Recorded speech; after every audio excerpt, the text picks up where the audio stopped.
കുഞ്ഞാ.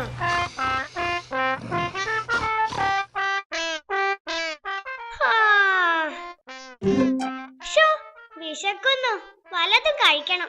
എന്നും എഴുന്നേറ്റാൽ അരമണിക്കൂർ ഭയങ്കര വിശപ്പാ. എന്നാ അരമണിക്കൂർ കഴിഞ്ഞ് എഴുന്നേറ്റാൽ പോരെ? കളിക്കാൻ പോയാലോ? ഈ മഴയത്ത് എന്ത് കളിക്കാനാ? വഞ്ചി ഉണ്ടാക്കി കളിച്ചാലോ? അത് കൊള്ളാം. വേഗം വാ, കളിച്ചു വന്നിട്ടേ ചെടികൾക്ക് വെള്ളം ഒഴിക്കാനുള്ളതാ. ഈ പെരുമഴയത്തോ? അതിനൊരു കുട ചൂടിയാ പോരെ?